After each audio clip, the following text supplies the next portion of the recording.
Hello there, ladies and gentlemen. Grey Remnant here. Today is the week of August 30th, 2015, and to start off September, we have another contest on PMC. I just finished the other contest, the Penthouse Suite thing, which I did that disturbing, monstrous creation. You remember that? Yep.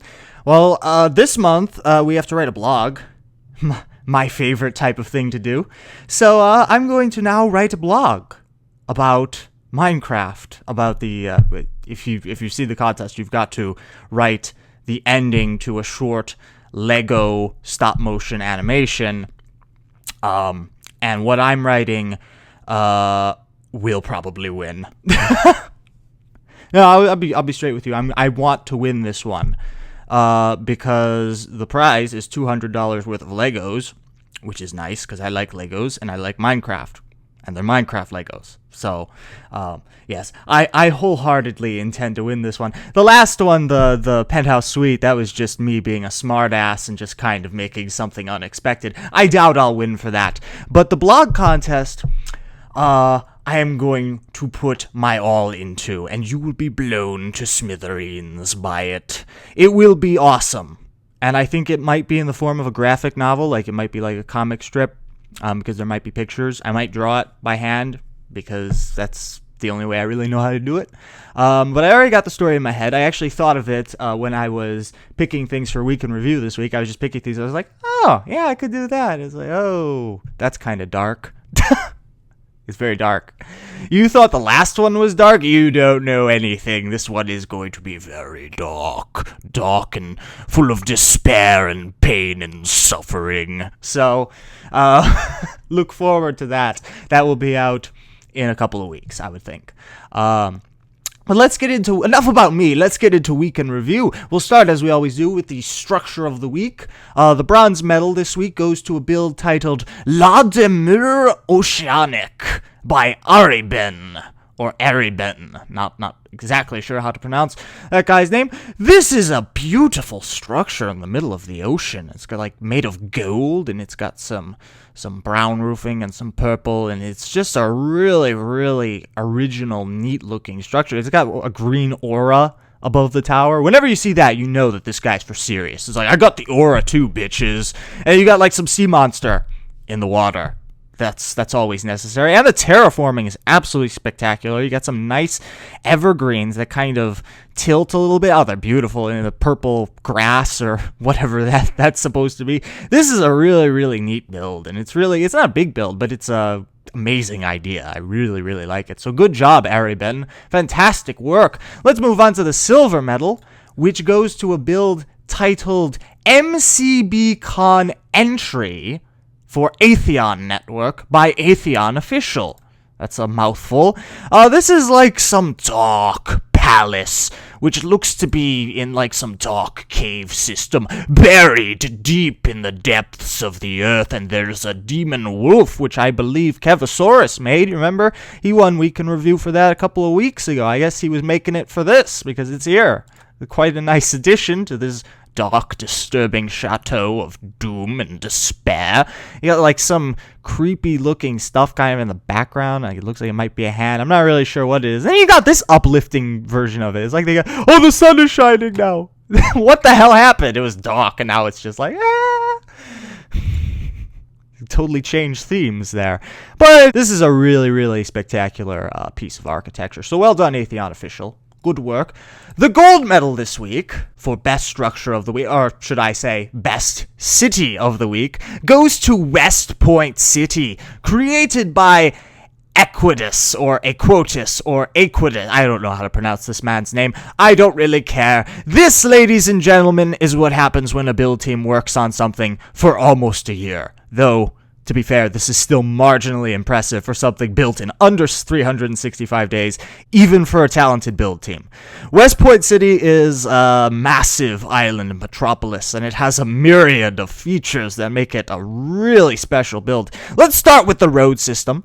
This map has got some of the best highway infrastructure I've ever seen, and I don't say that lightly, because I've seen some stuff before, ladies and gentlemen. You got roundabouts, bridges, 4-lane intersections, and a massive tramway system that is kind of intertwined with everything. It gives this map an incredibly realistic and immersive feel. Oh, and did I mention that the streets are adorned with hundreds of unique vehicles? Yeah, thanks for that, Equitus. Then you've got the city center. Dozens of unique and ultra-modern skyscrapers make up a huge grid of architectural mastery. You've got some that curve, some with amazing scaffolding, and some built on a diagonal. I think I've mentioned how difficult that is to execute before. And to add even more to this array of towering architectural goodness, there's even some planes and helicopters hanging above the skyline. Very, very nice. And to add even more elegance to this behemoth, Equitus deemed it necessary to create a vast, beautiful beachside as well as a marina filled with incredible boats aplenty. All of this combined with an extensive high-end residential district turns this map into an outrageously scenic environment. And then, of course, true to form, there's also a more rural district made up of rolling hills, expensive-looking mansions, and a historic fortress built atop a mountain. It looks like something inspired by Grand Theft Auto, but with its own unique identity. All in all, this is an extremely diverse cityscape with lots of different building styles interwoven together in perfect harmony. It's truly one of the best modern cities I've seen this year built in Minecraft. And the best thing about this map is the fact that it's only halfway done. I can't even imagine what wonders are still to come in the near future. So keep up the good work, Equitus, you and your build team there. You're doing a great job so far. Let's move on to terraforming. Terraforming of the week. The bronze medal goes to a terrain titled Tarkus Island by Killerak. Killerak is now the top terraformer on Week in Review. I'd like to point that out. He has the most points in terraforming, so good job, Killerak. This is an island. It is a lovely desert island filled with trees and these rigid mountains. I think there's a volcano too. Oh, that's quite ominous. It's a really, really beautiful island. And you know what's really special about this is it actually still looks really good even without the renders. It still looks amazing. It's a really, really outstanding little nugget of terraforming. And the renders make it look 100 times better than it already is, and that's saying something. So, well done, Killerak. Good job. Moving on to the silver medal, which goes to a Week in Review veteran who gets bronze medals for terraforming all the time and lots of ribbons as well. Green Windu this week made a terrain titled Coyote Bluff. Yes, this is a bluff, which I guess is kind of like a mudslide. I don't know. Yeah, this is a really, really detailed kind of desert terrain. And it looks like a mudslide or something has happened. And it's all just like part of the mountain range is just kind of slid into the water below. It's absolutely fantastic. I love it. I think it's a really neat concept. I haven't really seen anything quite like this before. But this is the quality that I've come to expect from Green Windu. He does stuff like this all the time. So good job, Green Windu. Keep up the fantastic work. Can't wait to see what you do next week, because he usually makes one terrain a week. One every 2 weeks, maybe. Moving on to the gold medal, which goes to a terrain titled Ethios, The Coming of Spring by Drayman. This is a temperate mountain range with patches of rivers and lakes here and there, and as the name implies, this map is set in early spring, the effects of which are made very apparent, because the mountains, which are adorned with lush evergreens, have shed their snowy peaks and appear to almost shimmer in the ever-present sunlight. And you've got these grooves and intricacies, all very, very well done. The mountains look great. They look very appealing. The lakes and rivers are in a semi-thawed state with a thin layer of winter ice floating in kind of vein-like patterns. And I live actually on a lake that freezes in the winter, so I could say this actually looks pretty realistic, so good job. It's a really masterful effect that gives the sense that the ice is not quite melted, but it's getting there. You know what I mean? It's easily understood by the viewer, and that's an especially good thing because that's exactly the feeling Drayman set out to convey, so good job, dude. This is some truly beautiful landscaping that not only looks fantastic, but it conveys an idea. And it's often hard to present something with a specific seasonal feel, but Drayman makes it look very easy here. So good job, dude. Well done. You've earned your gold medal. Moving on to organic work this week, and I'd like to say that this week was all about organic work. It was all organic work this week, ladies and gentlemen. We had 2 builds from Penguinente. Penguinente doesn't get a medal this week, mainly because his competition was just too good. I think there were like at least 4 things that beat his builds. But there was a lot of good organic work this week. They finally dethroned Penguinente. Take that, sir.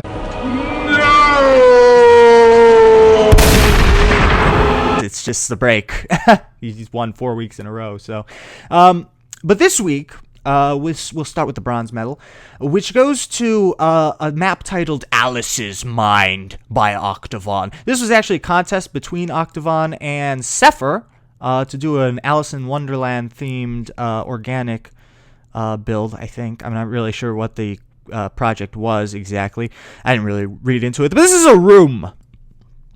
A massive scale room, and it is one of the best giant scale rooms that I've ever seen built in Minecraft. It is really, really well done. I love the bed and the kind of like the crumpled sheets on top. You got like this book and shoes on the floor. The fan above is really, really well done. You got portraits on the wall. Some of them kind of like stick out a little bit, like there's a little bit of three-dimensionality to them.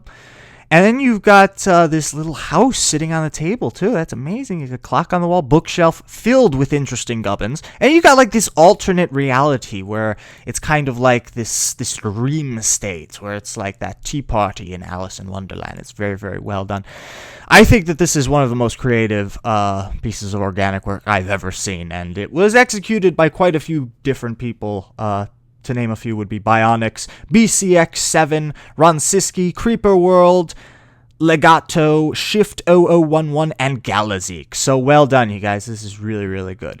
But speaking of the Alice in Wonderland contest, the silver medal, one of 2 silver medals this week, because I'm actually giving out 2, because again, I couldn't decide this week, goes to Octavon's competition, which was made by Sepher, and it's called House of Wonders. Yes, this is actually quite a bit better than the last one. I can't believe I'm saying that, because the last one was really good, but this is a house with like cards built into the walls. You got the cat thing. I can't remember what that's called. It's kind of sticking out of the wall, really creepy. And you've got this beautiful like foliage and plant life kind of coming out of the dirt that this house is kind of buried in. All the foliage looks great, the leaves and the grass and everything.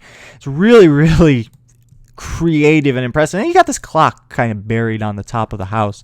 It's a really, really deep, theme, and I think that this is pretty much the best thing you could have built for an Alice in Wonderland themed contest. So really well done, Sepher. I thought this was really impressive and really unique above all else. The other silver medal goes to a build titled The Lonely Snail by Snail's Memories. Yes. This is a very, very pristine and elegant piece of organic work here. It is a snail, and I love the colors on the shell. Look at that. It's kind of like you got some green, some yellow, and some red. It's swirling together, and it's really, really beautiful. And you got some flowers and stuff growing on the shell, and it's surrounded by this patch of beautiful grass. And the form of the snail is amazing in and of itself. It's got like these little bubbles on it. I don't know. It's kind of weird. I can't really make out what it is. And then this last render. Oh my god. That's an absolutely beautiful render. Really, really well done. Snail's Memories, which is a new build team that's made up of quite a few builders. TechFuzz, the Mati 975, Verplex, Kityop, Yugo, Orger, Killerak, Signs, Zeku, Boobs. Sorry, dude.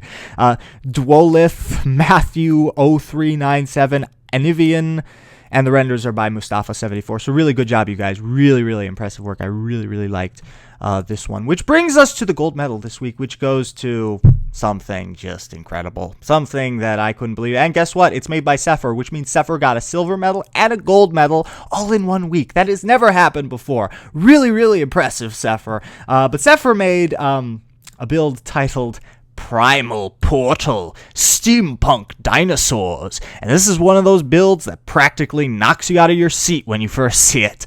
And that's a completely normal reaction, falling out of your seat, when your eyes are met with this juggernaut of steampunk epicness. I mean, is there anything more jaw-dropping than a cybernetic pack of dinosaurs charging out of an interdimensional time vortex? I think not. The dinosaurs themselves, which are a Gorgosaurus, a Camarasaurus, 2 Dromaeosaurs, and a couple of Rhamphorinci, sorry if I pronounced that wrong, seem to be a fusion of organic, robotic, and skeletal components, the effect of which is really terrifying, and it's a scene of rampaging monsters that I, for one, would not like to be in the path of. I don't think anybody would. I believe that this may be the plot of Jurassic World 2. Yes, but in theaters in 2016, bitches. The organic work is beyond outstanding. I just like to say, first of all the dinosaurs are comprised of amazing detail and stunningly accurate form. The ground is covered in patches of beautiful grass and trees, and the portal itself is a steampunk masterpiece. I mean, what more do you want? And let's not forget the subtle addition of some neat-looking prehistoric dragonflies. Yeah. My favorite feature of this build is the fact that the steampunk dinosaurs are all spouting puffs of smoke from various valves and steam stacks. It's an amazing touch that adds a layer of thoughtfulness and intrigue to what is already detailed beyond belief. This is 3D art at its very best. Sepher understands that when it comes to organic work, detail is all that matters, and boy does he know how to execute that. Well done, Sepher. I'd like to point out Spleck did the renders. Spleck! But Sepher can't get the Spleck badge because he already has the Spleck badge, which he got a long time ago. So you get 2 Spleck badges. Not really. You can only get 1 badge. But yeah, that's pretty much it for this week. Badges, of which there are a few, go to, first of all, Octovon got the Jack of all trades badge. Well done, Octovon. Atheon Official and Aequitas both get the Mason badge because they're very, very good at architecture. And Drayman and Sepher both get the Landscaping badge because they are very, very good at terraforming. And that's all I got for you guys this week. Thank you very much for watching. If you enjoyed this video, don't forget to like, comment, subscribe, and share it with your friends. If you're looking at this on PMC, give it a diamond. And I will see you guys again next week. Keep in mind, I am writing a story for the blogging contest over on PMC, and it is going to be awesome. Yes. But it will be depressing, and it will have lots of dark and depressing themes. You have been warned. Don't complain when it's like, Gray, why? Why do you keep doing this? Because I'm a dark, twisted individual from a dark dimension beyond the planes of space and time. So deal with it, bitches. Alright, whatever. Please enjoy your list of qualifiers. Gray Remnant signing out. Goodbye, you guys. 5, 4, 3...